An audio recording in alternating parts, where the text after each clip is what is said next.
Greetings from Missoula, Montana. Luna and I are descending the M Trail right behind the University of Montana there. Go Grizz. There's a big, giant cement, concrete, whatever, M just at the top of this hill. About, I think it said 620 feet above the parking lot, which we're parked right down there. There's the University of Montana Grizzly Stadium. Clark Fork River, rather. Airport in the background. Sun is just set. Well, set about half an hour ago. This is an awesome view. Anytime I've been able to take a hike on a hill like this, especially sunset, is always rewarding. I honestly was ready to stop at any number of these benches along the way, but I was like, you know what? When's the next time we're going to be in Montana? If it happens with the same frequency, the next time I'm in Montana will be 46 years from now. Not out of the realm of possibility, but very likely one of us would not be here for that trip, only in spirit. So it's now or never. So we're coming down now. It'll probably be pretty dark by the time we get to the bottom. And this is probably the end of our time in Missoula. We may stay tonight and leave tomorrow, but then we'll be on to Idaho and Washington State after that. Idaho is on the list, as warm as it's getting though, and even like right now it's great, it's cool, it's maybe 75 degrees, I don't know, but 75 degrees with no sun and dry air. But during the day, I don't know. My vehicle read 83 degrees. I don't know that it was quite that hot, but it doesn't need to be that hot. It feels that hot, especially in arid climates. Always feels like the sun's a lot closer. So we were cooking. So Idaho is still on the list, but it may not be a station, you know. It may not be a TDY, if you will. Check these out. Sorry to be that guy, but look at that. Luna, what say ye? You like these kind of flowers? Very proud of Luna for making it up here. She would have walked the whole way, but I saw her breathing pretty hard. And you know, we didn't bring water. We just drank water in the vehicle between our walk on campus, which we were right down there. Can't see it necessarily, but it's dead center in the middle of the screen. Smells like some straight up herb. It's cool though. Nice. I didn't even see these on the way up. I was breathing so hard. I was breathing so hard through my fat I couldn't even see the bright purple flowers. But we were right down here in the kind of the campus courtyard, the quad, and there was a herd of deer, at least 7, 8, probably more than that, but I'm trying to err on the side of correctness. And we were walking around with them, so we've already had a walk there. Got to meet my reunite, maybe I should say, with an old Army friend's son, which the last time I saw him, I don't know, he's probably still in diapers, or not very far out of them. And he goes to school here now. And his family lives, you know, in the area, not in this town, but in, you know, more or less this side of the country. And got to see him have lunch. That was kind of a not totally unexpected surprise. I knew he was here. I've known he was here since I got to Montana. His mom contacted me and said, hey, you know, he goes to school there. If you're in that area, you should come meet up. Actually, she was inviting me to come meet them. I don't know if they were driving him up or something. He's a sophomore now, so he may have been home for a while, and whatever the case may be, I got to see him for lunch, so that was cool.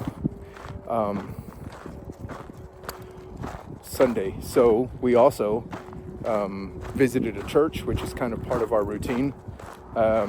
Anything architectural, but churches are if you can tell the church is architecturally significant from the outside, chances are it's really nice inside as well. And Sunday's always a good, a safe bet that the doors will be open, as they were.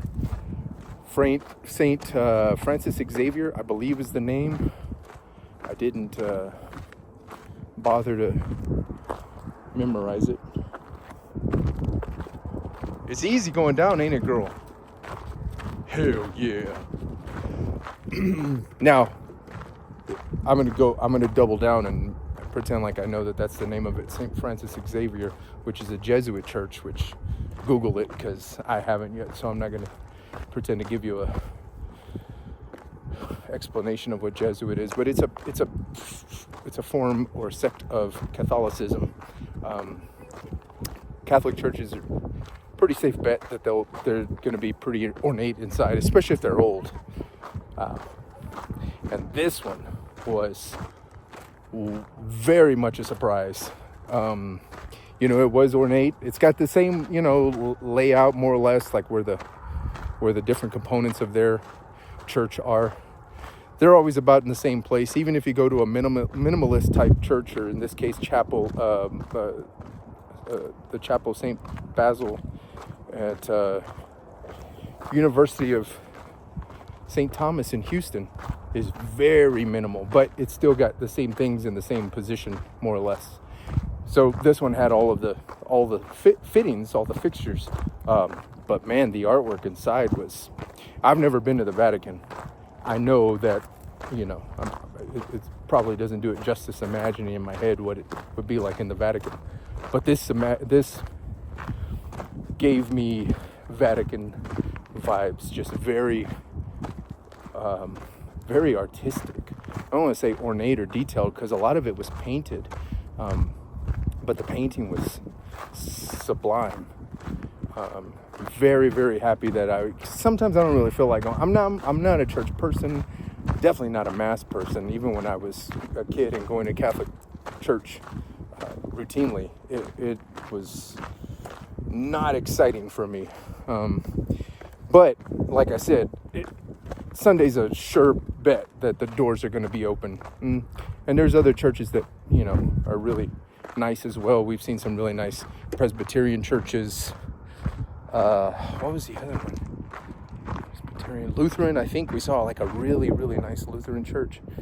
But Catholic churches are ubiquitous, and they're usually very well. What you got? I'm with you. Go ahead. So anyway, we did that this morning. Just kind of walked in the middle of the late mass. Hi, and yeah, I was very surprised at how impressed I was by it. By which I mean, I was expecting it to be pretty, but it was beyond my expectations. So we did that. Tried to get some video. It stayed pretty crowded throughout. I usually like to do a walkthrough. This one did not fit my conventional format, where I either start outside or finish outside with a full shot of the church. But I definitely got to get some. It's just beautiful. The stained glass, the amount of natural light going in. There's, modern churches, they always light up their interior, but they turn off the lights sometimes shortly after mass. If you can catch them while the lights are still on, it's really something else. Just because it's always like recessed and hidden lighting. It's never like direct overhead lighting, so it's always nice and warm and soft. Missoula was very happy about that. Also, as it turns out, the MAM Museum, Missoula Art Museum, I think they're changing. They're having a changing of the guard in the way of their curator or their, whatever the chief position of that institution is. So they kind of had a little stage set up in the middle of the street. So as we were leaving lunch with my friend's son, we we just happened to walk through that, and they were kind of doing some of the formalities and speeches, and it was a little dance routine that they did. So it was cool. This has been a really nice place. I'm going to show you from here. This is kind of a good elevation. Again, setting sun, and we're in mid-June, so that's probably the highest up north that it would be, south being down here, and I'm sure wintertime it gets pretty far down on the horizon there. Hi. University of Montana here. University of Montana here, the stadium, the main, I don't know, it's like the main center building with the quad. There's the airport in the distance, which is not really lit up. We might catch a plane landing. Maybe we did just see one a few minutes ago. Highway, I think that's Interstate 90 running across here. Downtown is right here. Let's see, that's a reflection of the Clark Fork River, and just to the right of that is downtown. So you're not seeing a lot of the building detail, but that's kind of the main drag. This bridge coming across the water, if you can see that, is one of the main, it starts with a G. I know all these names until I need to say them. I'm not sure if this is, I guess that would be that way. There's some shopping out there. There's a mall out here somewhere.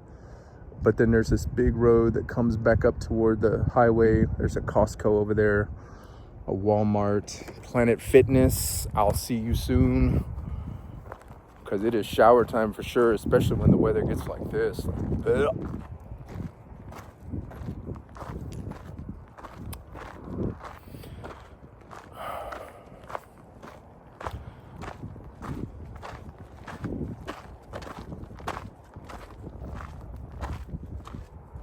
If you're saying you smell something in Spanish, you say sentir, sentir. But it's like sense, like feel. Like you would sentir un olor. You would sense a smell, olor being like a smell. Or if something has a smell, you would say it huele, huele de flores, huele de aceite. It smells like this, it smells like that. But if you say you smell, yeah, I smell like fire. And I can't think of how to say fire, so never mind, that's a bad one. I smell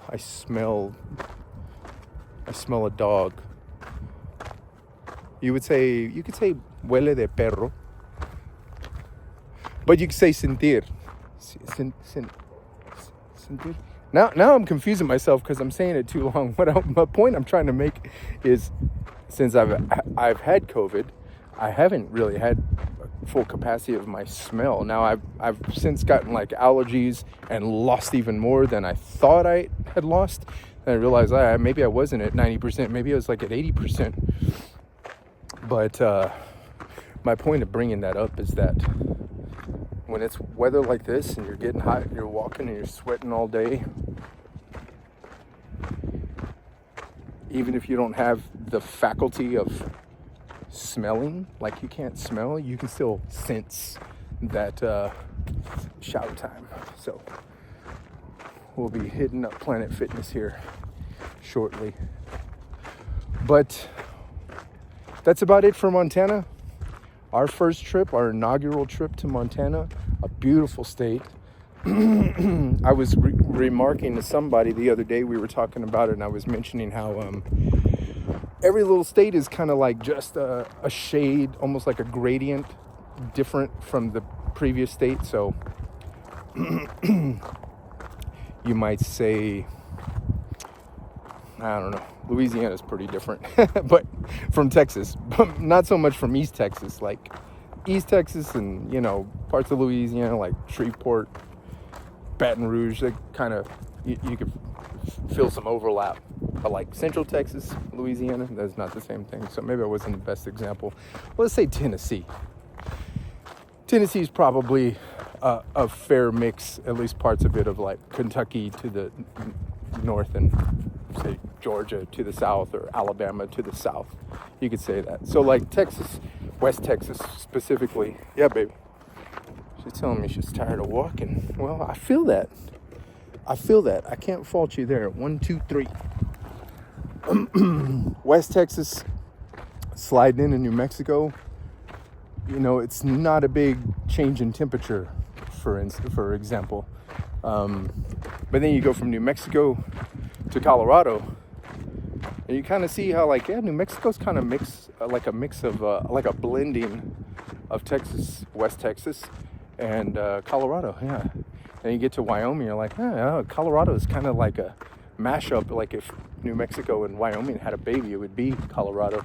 It kind of goes on and on and on. So now that we've come this far, Montana, you start to wonder, like, wonder what Canada's like. You know, especially the next state up, which I guess I should probably know some of this stuff by now. I don't know, what would it be? North of Montana, it's probably a couple provinces, maybe Saskatchewan and Alberta. No, that's not right. Maybe it is. Okay, I'm trying to think of a map of Canada. I haven't looked at one. British Columbia. I want to say Saskatchewan is next over. Who knows? I'm probably just demonstrating my ignorance now. But it makes you wonder, like, oh, for instance, Glacier National Park is right on the border with Canada. And then what is there? Luna, you're going to have to start remembering some of this stuff, man. I can't do all the brain work. They share a border with a national park in Canada. Starts with a W, and it's escaping me now. Check out this hill. It's getting dark. Well, I'm surprised you can see that much of it in the camera now. But it's getting pretty dark. You can tell by how bright the city lights shine.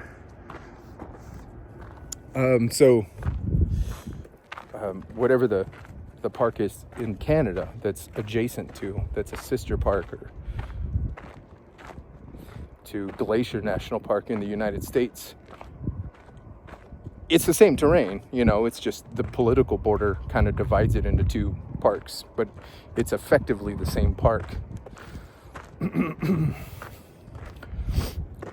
So it's not like Canada would be a very big jump from this, which we're a little further south from Glacier, you know. We're not very far from Idaho, and so we're not exactly on the Canadian border, but you can imagine how, like, all right, like, you know, if that line of lights there was the border,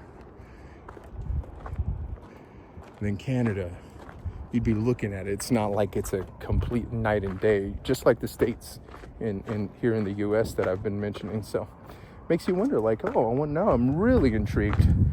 Doing all right? I think we're almost down. We're not, but don't tell her that. She gets nervous about fireworks, which that's what I've been saying, and that's what I always tell people when she seems really timid and shy. I got you.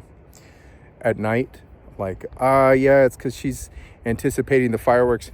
But I don't even think she's anticipating fireworks anymore. I think she literally just knows there's going to be, I mean, she doesn't like dark for that reason, because that noise could be any time of day and she's not going to be, you know, respond well to it. I think you respond really well, actually, given the fact that you don't know what it is. You just know you don't like it. And I just jacked up my flower, girl. But,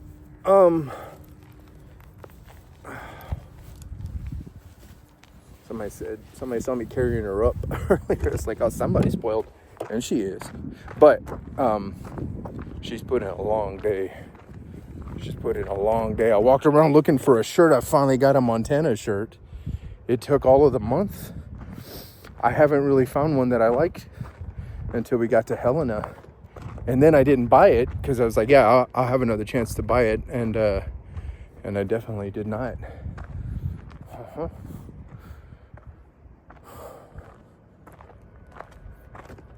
But she's been walking around with me all day in this heat. It was at least 80 degrees. It might have been more, but it was at least 80. And so Montana has been great. I'm very happy to have had the means, the opportunity, the ducks in the row that they needed to be in order for me to be here. Like I always say, we're doing this on I wouldn't even call it a tight budget. Like, we're not out here spending money. So if we can do this, if you've got, any sort of desire and will to be out here seeing some of these places. It does not take much. It takes less than you think, and it's definitely worth the trip, even if it's a short trip. I want to say even if you spend most of your time driving, but I like getting my money's worth, so to speak. So, if it's 2 days of driving there and it's 2 days of driving back, and that's solid driving, I want at least that many days, 4 days, 5 days to spend there, to be there. But man, if you plan for it, and I'm saying minimal planning, like once you get the transportation settled, whether you're going to take a bus or train or plane or drive, once you get that locked in, everything else falls into place. You get an Airbnb or a VRBO or a hotel. You can get one cheap, and just plan for sometime when it's good weather, or you've got you anticipate wanting to do something anyway, maybe your birthday, or I say summer, but I don't know. I don't like summer. Summer's kind of whack. Summer's just hot. Summer's hot, and then all the things that you would want to do during summer are just crowded. The beaches are crowded. The parks are crowded. So I don't know. I don't really feel summer. It does nothing for me. The days are long. It's probably 10 o'clock now, and we're still, got enough light to see where we're walking.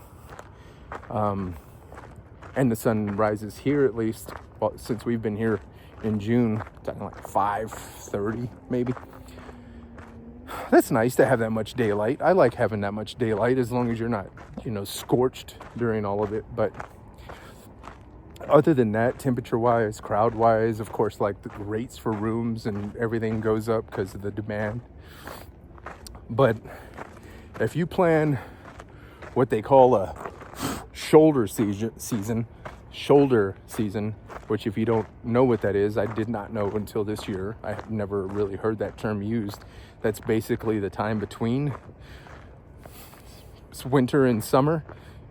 Assuming that winter's got to draw like skiing and summer's got to draw like lakes. You can think of like Tahoe, Lake Tahoe in Nevada,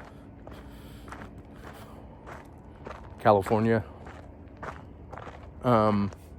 In that area where it's like, people are coming in winter to go skiing, snowboarding, things of that nature. And then they're coming in the summer to do all the summer stuff on the lake. So 9:30, it's just one chime. If it was 10, it would have chimed 10 times on the clock. So the season between those two, when the snow's melting in spring, or when the weather's starting to warm up in autumn, but the snow's not falling yet, that's called the shoulder season. You find you a nice spot in there that you could take a week, 5 days, 6 days, and just go be there. It's so easy, dude. Everything that you need is already there. Everything is a freaking a Walmart and a TJ Maxx and a Target and a Cheesecake Factory and a Cheddar's, Scratch Kitchen, and all the little creature comforts. So like if you don't feel like you're finding anything that you like there, like as far as food wise, we got a little deer right here. Hey buddy, you mind if we walk past you? That's pretty awesome.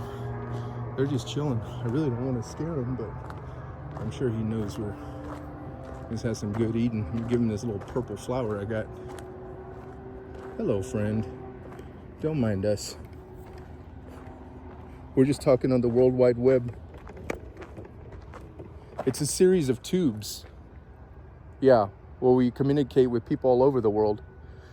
Yeah, I mean, you communicate or you don't. You just log I'm just logging something. I'm recording something right now for later. Maybe nobody watches it. Maybe, 100,000 people watch it. Doesn't matter. It's hard to explain. I'll get back with you about it. Let me finish what I'm doing here. We'll talk about it later. You can just go to anywhere, and it's already got all the stuff wherever you live, in Katy or Belmead or Overland Park. I'm naming all these suburbs of places that I'm thinking of off the top of my head. But, you know, whatever's there, Costco, freaking a mall. So you got a Dillard's and a JCPenney and whatever still exists. It's too easy. It's not like you're going to Mexico and you got to figure out how the peso works. It's not like you're crossing the border into Canada and you have to make 2 or 3 neurotic trips to the customs agent to ask them what you can and can't have in your vehicle when you cross the border, so you're not an international criminal. It's nothing like that. You're just going to basically another place that's exactly like where you live. I'm talking about in the United States. You know, if you're going from Houston to Missoula, or you're going from Nashville to Bar Harbor in Maine, everything's going to be there. You don't have to. It's just like the thing that changes is kind of like the food culture. You know, like you think of the difference between like what they eat in Texas, or what you imagine they eat in Texas, and what they eat in Louisiana, for instance. That's a little cliche, but that's a good example. Yeah, they got that, but then they also got like everything's the same otherwise. The landscape changes a little.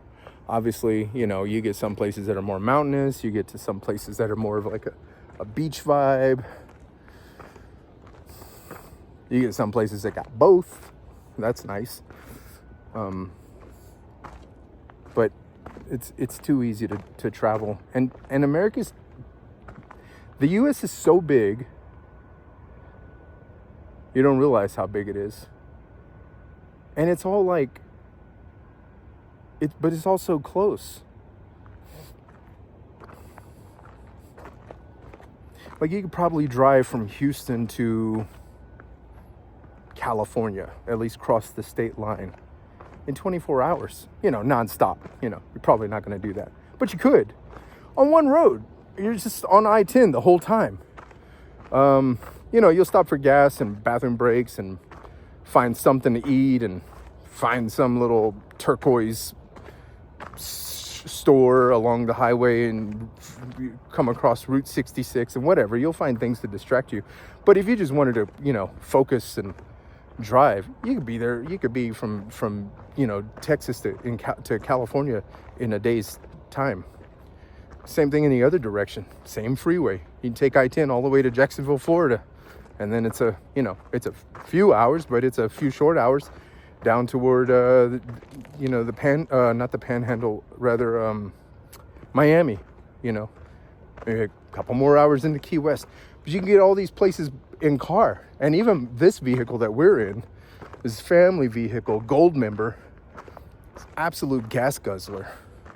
And it is in every sense of the word. In fact, the highway mileage, you know, no surprise, is the best mileage I get. I almost want to be on the highway just so I can not feel like I'm having to fill up, because I don't let that thing get below a quarter, because it's such a big tank. I mean, quarter tank of gas in the 04 Tahoe is like, probably, depending on what you're paying for gas, $20 maybe on the light side, 25, 30 maybe if you've let it go a little bit past.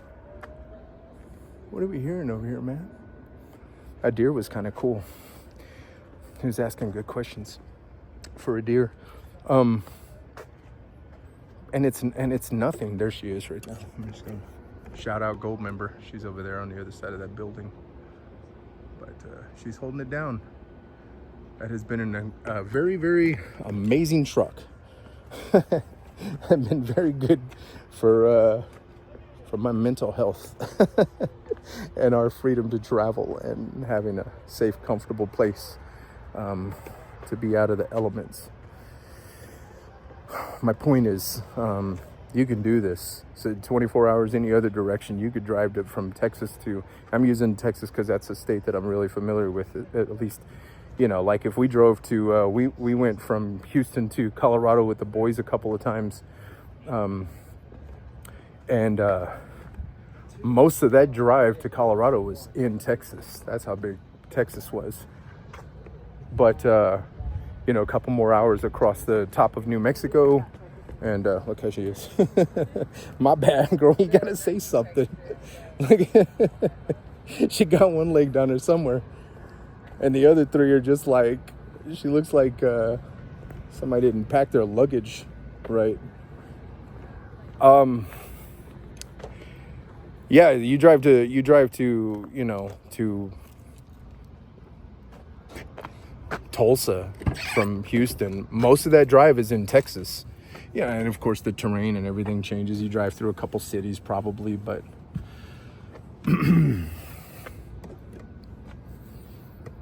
but it's easy. It's easy. All these things are accessible, but it's still big in the sense that once you get to Montana, it don't look nothing like Texas. Washington State looks nothing like, the Florida Keys. Nothing at all. It might as well be another country. Literally might as well be another country, and at one point in time was another country. But it's just so big geographically. And if you're a freaking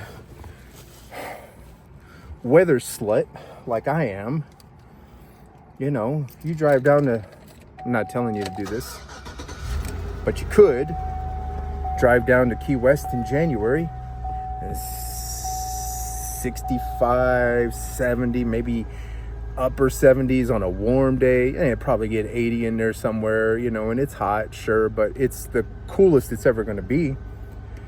And you could be up in, where were we that was really nice, Luna? Buffalo was still pretty warm, but it was only like 80, 83 degrees. It was like it was here, but that was max. That's max. Door County in Wisconsin, that was pretty nice. Still pretty warm. I was still forced to wear shorts, but it was nice. It's tolerable. We're about to see probably what Washington State and the Oregon coast are like during the summer months. I'm sure they get hot. Every place gets hot, but what I'm saying is you can minimize it. You can keep there's enough area in the United States that you can tweak the temperature just the way you like it by driving not very far or flying to somewhere else or whatever. Granted, I know we're not all able to just do that on a whim all the time. What I'm saying is you can literally pick the weather that you want any time of year, and you can go someplace in the country that has that weather. That's just the way it is.